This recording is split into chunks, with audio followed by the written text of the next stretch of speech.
No, we played all kinds of clubs, and my band, we indeed made big money. I'm not gonna lie, we did. When you play the premier clubs in Albany, we played clubs that held national acts. One of the premier clubs we played at was an old White Tower, and it was a White Tower, and we used to get only $100 for playing there, but you don't go to you don't go to those clubs to make money. You go there for exposure and to play with bands that are coming through on a national level. It ensures that you never have to tour.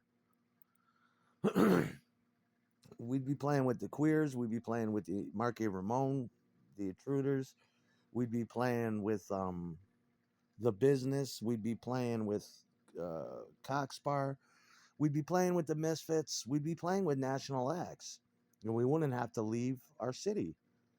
Yeah, it was one of the best clubs in Albany. It had the loudest PA. It was deafening loud. It was an oblong building, as dark as can be. Someone keeps bothering me about QE2.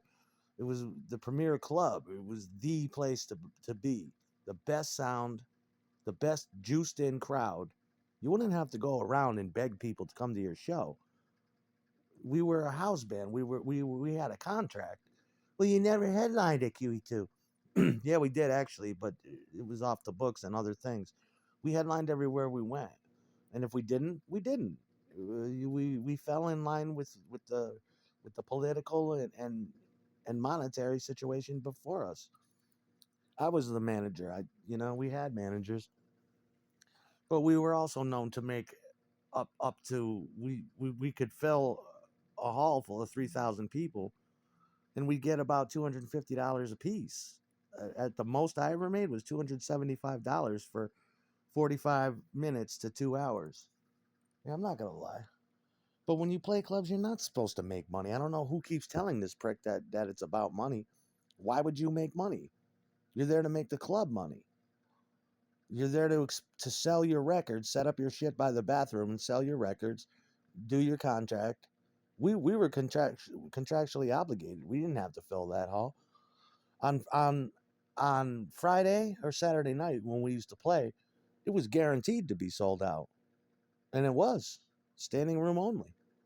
I mean, the club was a place where businessmen would go when they got off work and they wanted to see the Freak Underground.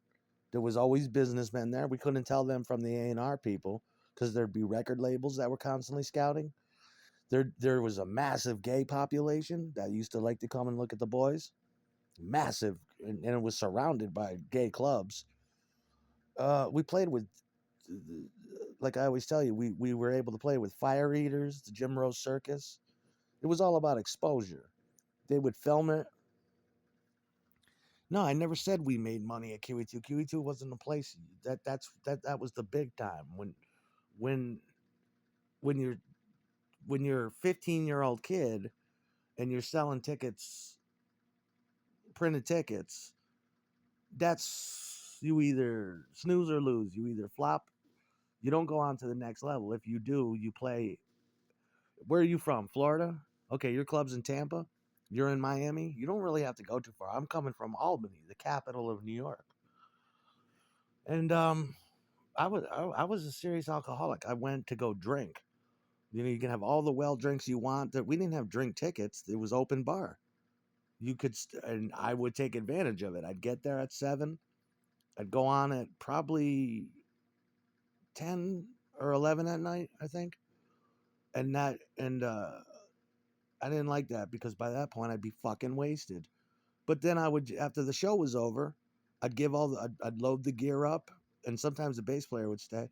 I'd stay and I'd drink till 5 in the morning.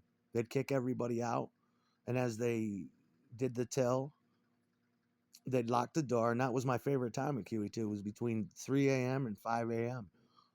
And then you go out on Sunday morning and wait for the 55 bus to take you back home. You'd go home and you'd get home about, I'd get home about 10 in the morning, I remember. And just go into a long sleep. And that's what we did every weekend. No, there wasn't much money. It was awesome. It had great lighting. It had a spiral staircase that went upstairs to a secret area. It had a basement that was completely inverted. You'd go downstairs to smoke your joints, and there'd be a goddamn train set on the roof, like a perfect train set, that was suspended in air. And there was go-go dancers, for lack of a better term. I don't know what you call them. People that were hired to dance, like strippers. There was cigarette girls that used to go around and provide us, because you could smoke in the bars back then. Little 19th. That's how I met Michelle, my one girlfriend. She was a cigarette girl, and she came over and sat on my lap and said, "Do you want a cigarette, Daddy?" I was like, "Oh my god!" And I went home and I fucked. I went 2 houses down to her apartment where she was dating the guy. I didn't know this, but she was dating the guy that my band was signed to. And I fucked her, and we got in this big fight. I'm like, "You didn't tell me that that was your boyfriend. That's my record label." She said, "This dick. Take your fucking boots off, Aaron." That's what she told me. Take your combat boots off. And I got the most wonderful, animated, dedicated, tenacious head that night with the most dedicated, determined look in her eyes, complete fuckface. And I relived it too back in 2010, I think. I want to get back in Michelle's pussy. That was a good girl. She's older now. She's about 10 years older than me. She might be 55 or 60.